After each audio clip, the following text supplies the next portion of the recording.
Se você se mudou para o Paraguai e quer saber como você pode exercer sua profissão aqui, esse é o vídeo para você. Vamos falar sobre tudo que você precisa saber sobre o processo de revalidação de diploma brasileiro no Paraguai. Meu nome é Francisco Lito, vai falando diretamente aqui para o canal da Seti, junto com o nosso advogado, parceiro e amigo Pablo. Como estamos, meu caro?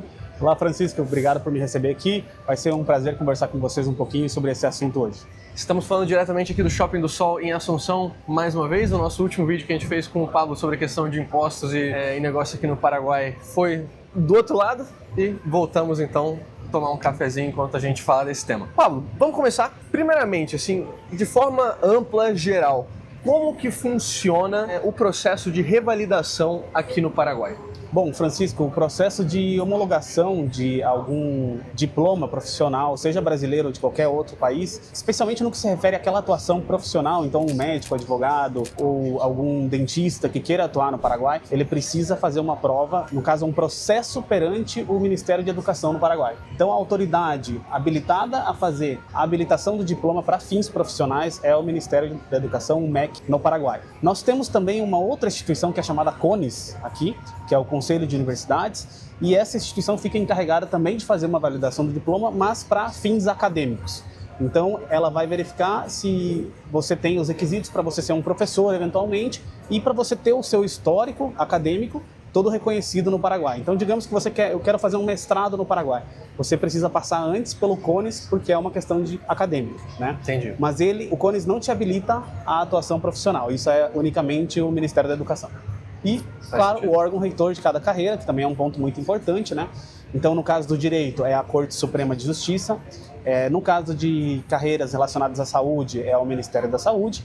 E de Engenharia e Arquitetura é o Ministério de Obras Públicas, o MEOPC, chamado aqui no Paraguai. Então também vai depender muito daquele órgão específico que rege aquela carreira no país, né? Exigindo aí uma verificação também, né, com esse órgão. Então, basicamente, para chegar na atuação profissional, a gente vai ter que passar tanto pela homologação do diploma através do MEC, mas depois também a verificação das questões específicas para a área de atuação.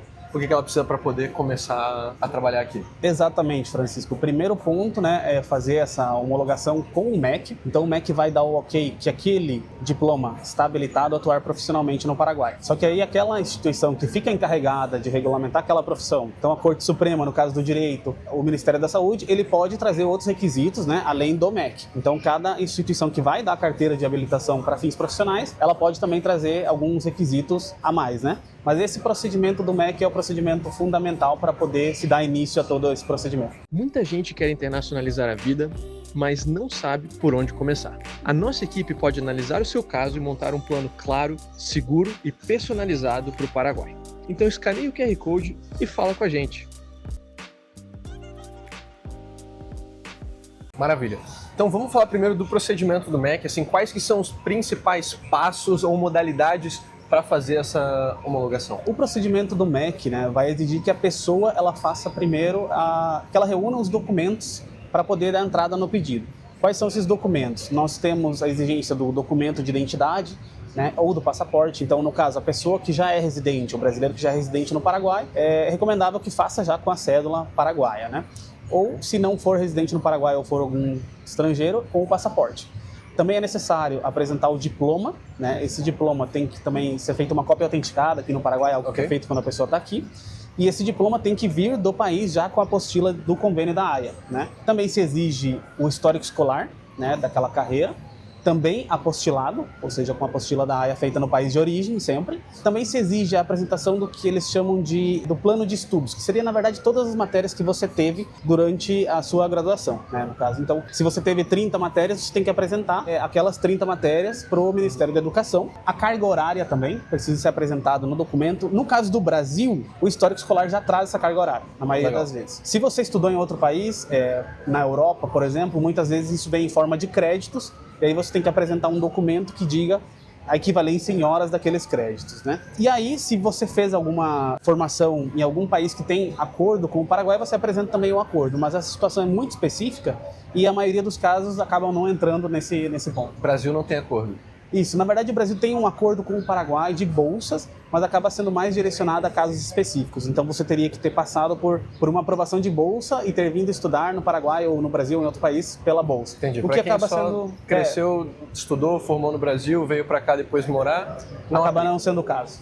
Entendi. Esses são os documentos necessários para dar início nesse processo. Há alguma diferença se a pessoa estudou em pública, em privada? Você mencionou que precisa apresentar a questão de carga horária, matérias. Isso influencia alguma coisa no processo? Não existe nenhuma diferenciação na regulamentação. O que existe são a possibilidade de você apresentar o documento assinado digitalmente. Se você traz de alguma universidade brasileira que tem assinatura digital, por exemplo, acaba sendo dispensada às vezes a apresentação do documento físico. Esse é a única diferença assim, que existiria, né? Está sendo aceita essa assinatura digital de uma universidade pública brasileira ou particular. Mas com relação a especificamente ser particular ou pública, não existe essa diferença. Beleza, então esse foi o primeiro passo de reunir a documentação. Passo 2. O passo 2, quando você reúne essa documentação, seria dar entrada no procedimento, né? Esse procedimento, então, que nem eu comentei, é feito no Ministério de Educação, né, diretamente em Assunção, e a partir disso, o Ministério vai dar andamento a esse pedido. Em primeiro lugar, o que se verifica é, então se a pessoa veio de um desses países de acordo, que acaba não sendo o caso para a maioria das pessoas, se você é refugiado, também existe uma situação específica, também não é muito a situação da maioria das pessoas. E um ponto que é muito interessante, que até foi incluído recentemente na normativa, foi uma primeira análise de se a sua universidade está no ranking das 300 melhores do mundo. Se a sua universidade está entre as 300 melhores do mundo, pode ser que o Ministério da Educação dispense a realização da prova, né? Claro, eles vão fazer essa verificação no momento ali, né? De acordo com alguns rankings que eles têm na normativa deles. E se for o caso, você pode ser dispensado de fazer a prova. Se você não entrou em nenhuma dessas situações, né, não é refugiado, não tem acordo com o Paraguai e a sua universidade não está entre as 300 melhores, você passa a ser direcionado a uma universidade que vai fazer a avaliação do seu histórico escolar, né, e das matérias que você teve na faculdade. Okay. Então, esse vale é um mencionar, na data de gravação desse vídeo, a gente está gravando fim de 2025, do Brasil só 2 universidades entram nesse ranking, que são a USP e a Unicamp. Tá, então, se você é paulista, deu sorte. Se você estudou em São Paulo, deu sorte. Se não, você provavelmente vai ter que fazer esse processo da prova. Então, passo 3, questão da prova, o que entra, o que a pessoa tem que conferir, como funciona? Bom, o procedimento de avaliação, ele funciona da seguinte forma. Primeiro, a universidade que foi indicada pelo MEC para fazer aquela avaliação, então vou tentar aqui exemplificar para ser um pouco mais clara. Uma universidade de medicina, ela vai verificar se as matérias da Universidade Paraguaia batem com aquelas matérias da Universidade Brasileira. Então é feito o que eles chamam de contraste.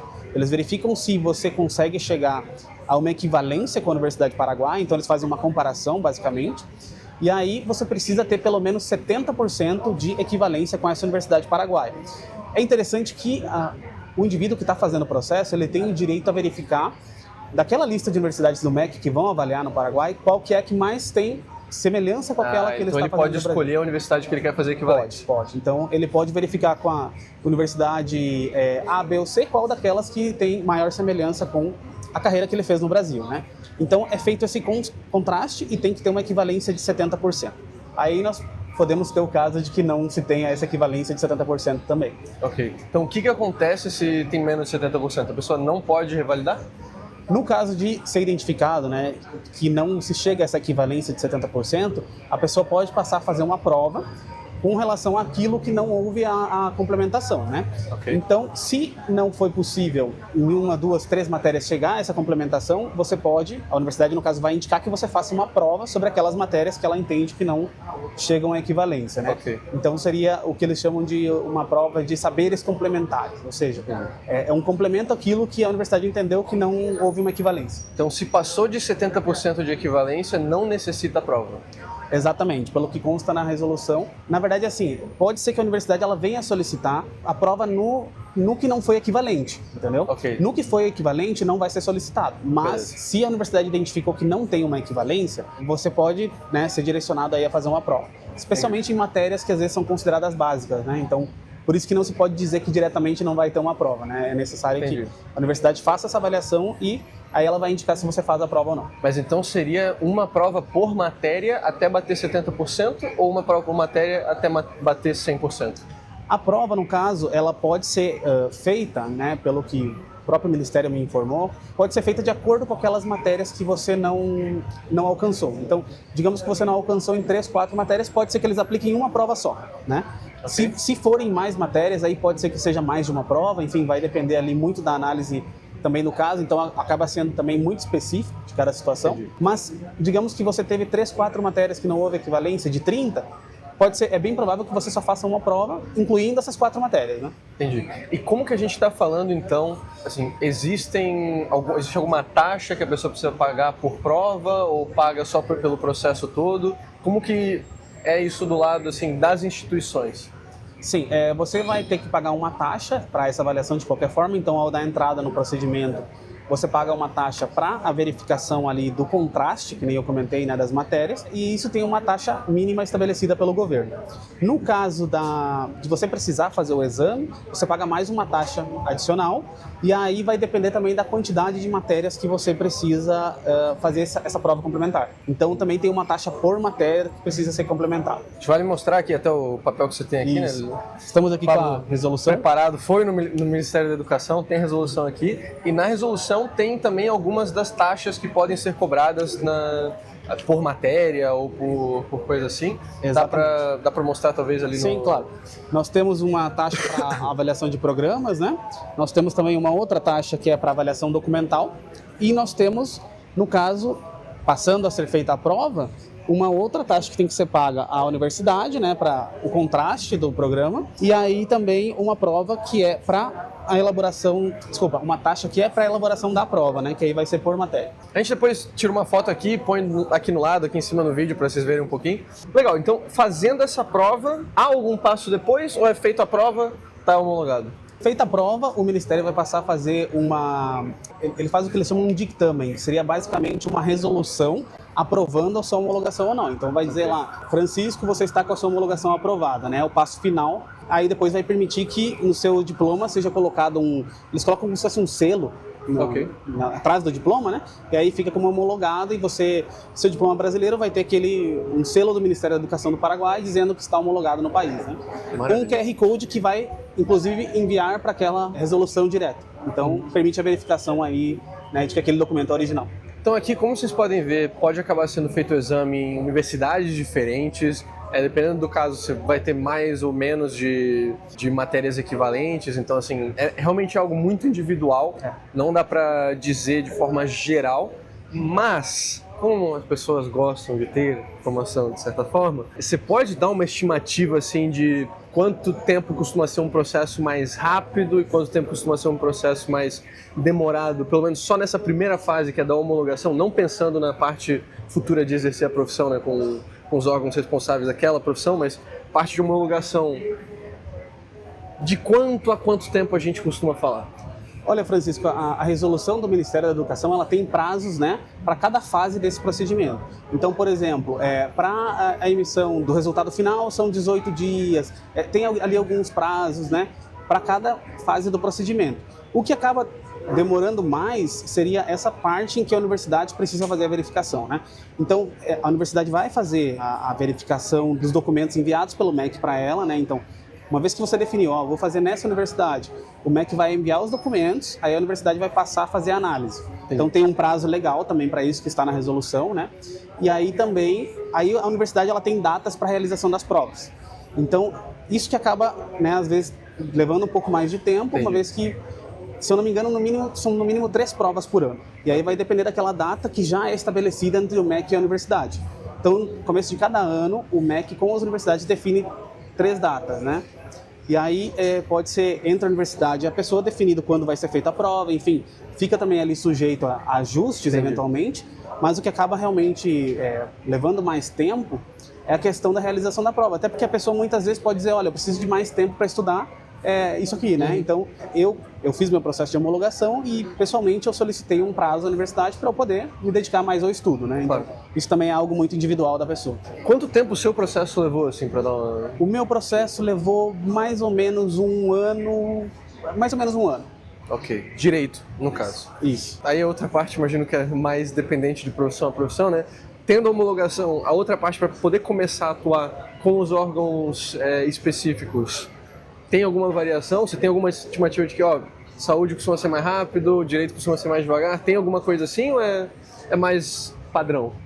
Aí nós temos justamente essa avaliação por matérias, né? Então, no direito, o que é muito considerado é o fato de que as leis são diferentes. Então, se você estuda direito civil no Brasil, é a lei brasileira, se você estuda no Paraguai, é outra. Então, o direito, por muitas vezes, ele basicamente vai te exigir uma prova quase 100%, né, nova, porque o contraste das matérias não vai bater, né? A medicina, outras matérias, é mais fácil de bater esse contraste, né, as matérias. Porém, a medicina e carreiras de saúde, por serem muito reguladas, uma vez que você tem essa homologação, você precisa solicitar ao Ministério da Saúde quais são os requisitos legais. Pelo menos o que eu tenho de informação hoje é que o MEC está aplicando uma prova, né, para essas outras profissões, para poder te dar a carteirinha e a habilitação para poder fazer essa habilitação na área de saúde. Então, é bem possível que em área de saúde você tem que fazer até 2 provas. Vale mencionar, né? Então isso aqui aplica principalmente para quem quer atuar dentro do Paraguai. Exatamente. Com aquela profissão. Se a pessoa vai morar aqui, mas não vai atuar numa profissão regulada ou vai atuar para fora, não aplicaria direto, né? Exatamente. O que a gente fala aqui seria, se você vai trabalhar como um engenheiro, um advogado, um arquiteto, um médico, você só vai estar legalmente habilitado tendo a sua homologação e o registro no órgão profissional, claro, né? Sob pena de você estar fazendo um exercício ilegal no país da profissão. Então isso é muito importante também, que esse procedimento seja feito, né? Para que você possa atuar naquela carreira aqui, né?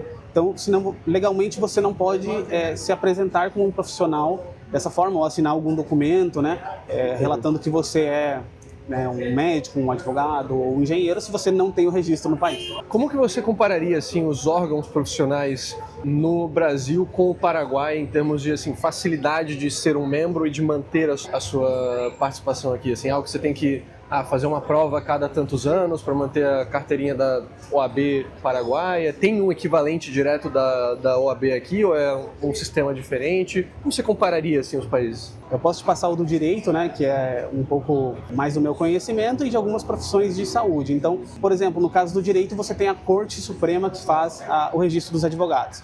Então, não existe uma OAB aqui no Paraguai, então acaba sendo a própria justiça que te dá essa habilitação profissional e fica encarregada de, até propriamente, verificar se o advogado, né, cometeu algum excesso, enfim, tem que ser penalizado de alguma forma por algum erro ali. Então é a própria corte que faz essa verificação, não existe um órgão como a OAB aqui. No caso das carreiras de saúde, pelo que eu tenho conhecimento, também é da mesma forma. No caso, é regido pelo Ministério da Saúde, ou seja, é o governo também, porque no caso da Corte Suprema, o sistema de justiça também é o governo. E também carreira de arquitetura, acaba sendo dessa mesma forma. Então, no Brasil, nós temos, por exemplo, a OAB, nós temos os conselhos de odontologia, né? Nós temos o CRM. Então, aqui, pelo menos o que eu tenho conhecimento é que acaba sendo, né, o próprio governo que regula e registra essas carreiras, né? Se eu não me engano, na contabilidade que existe um centro de contadores aqui no Paraguai, se eu não me falha a memória agora. Mas pelo menos na parte do direito não tem o equivalente, então, da... Não existe o equivalente. Não existe um órgão reitor, né, organizado como tem no Brasil.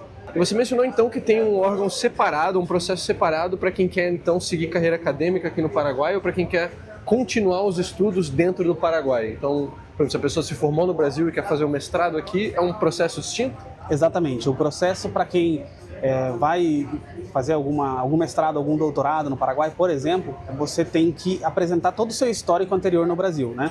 Vamos pensar só na lógica. Se você está se inscrevendo numa universidade para fazer um mestrado, você tem que comprovar para ela que você já fez uma graduação, que você já fez, né, todas o que é necessário anteriormente, né?